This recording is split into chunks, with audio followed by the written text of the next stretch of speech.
But this brings us to our topic. So Halloween Kills, because we were in the month of October, and while we were hanging out, I realized what a big Halloween fan you were. Yeah. Of the Halloween series.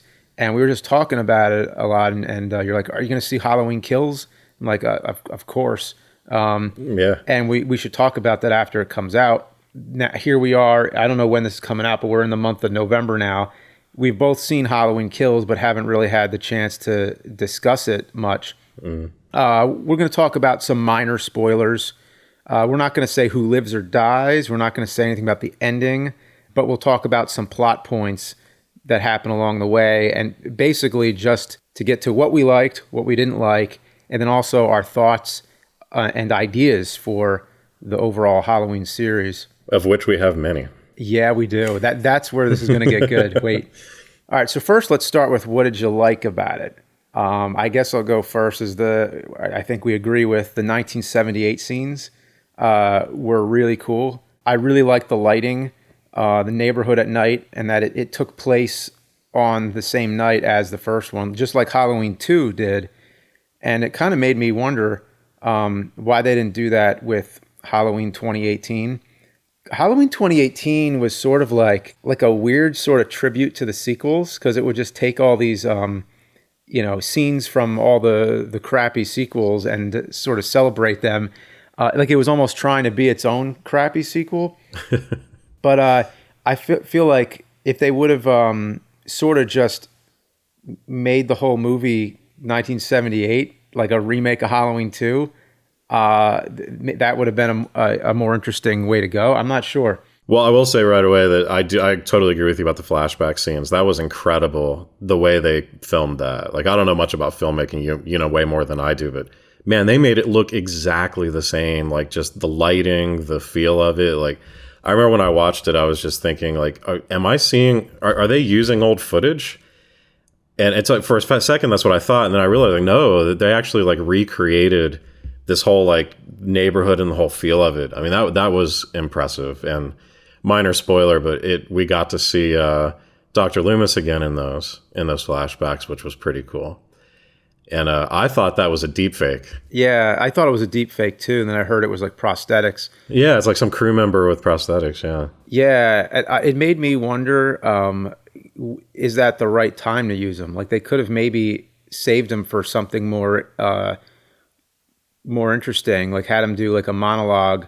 I'm not really sure why we needed to see that. Like, it was cool to see him, but I don't really know if it was the right thing to do. It almost seemed like a tip of the hat to the fans, like, oh, hey, look, it's Loomis. It's almost like what they did in Star Wars, the new trilogy. Yeah. Like, oh, we're just going to like throw the fans a bone here and there with like, oh, look, it's this person, and oh, look, it's that.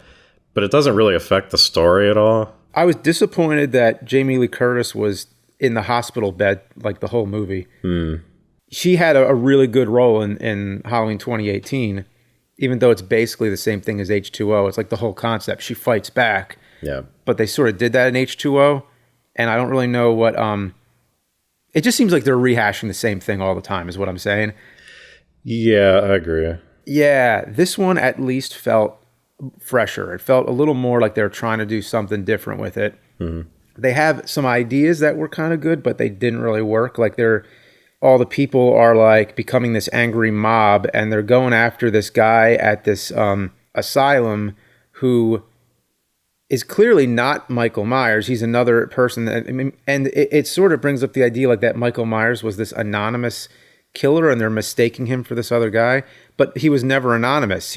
Everybody knows he's Michael Myers, and he was maskless in a, asylum for all these years, and it just didn't make any sense whatsoever. I don't know if you noticed, but there's even a scene toward the beginning of the movie when they're all sitting in a bar, and like you remember the guy's doing kind of like a stand-up microphone act or whatever. But you see on the TV that there's been 2 like convicts escaped, or 2 people escaped from the mental hospital. And it shows them, it says Michael Myers, and it shows his face. And they kind of blur out the TV so you can't see his face. But all the characters are looking at this TV. And then they show the other guy, and he escaped too. It's like, they know exactly what Michael looks like. So it was weird to me that they mix the two up, especially since the other guy doesn't look anything like him, like way shorter and this long scraggly hair. Yeah, I don't know. Yeah, that was a little strange. Yeah. There's also a strange thing about how, like, there's a cop that's given a backstory where he had the chance to shoot Michael at point blank, but I guess it wasn't like, I guess at that point they didn't know he was immortal. Right. But it was like, I just was like, it wouldn't have killed him anyway.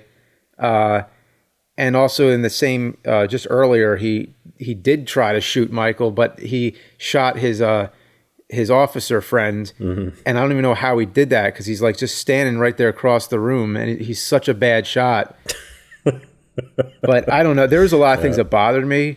The idea of bringing back every minor character from all the movies was kind of interesting.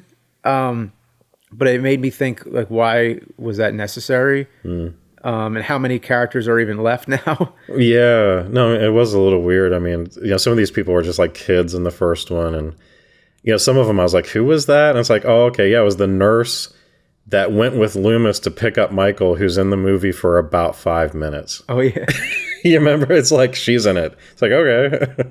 Yeah, so I don't know. That was just an interesting idea that they brought back all those characters, but it is a little bit awkward. It's like, I don't know. I can't explain why it's awkward. It just kind of is. Well, I mean, there's some obvious reasons, right? Like, these people wouldn't move.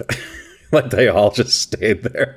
Like, this horrible thing happened, and it's like the entire town stayed. Like, no one went to college. No one went off to a different city to get a job. It's like, no, we're all going to stay in Haddonfield, where this horrible thing happened, and just drink at this bar and, like, talk about the old memories of it. It's kind of funny. But, you can excuse it. I mean, it's kind of a goofy horror movie. At least it was entertaining. It was, yeah. I definitely enjoyed it overall.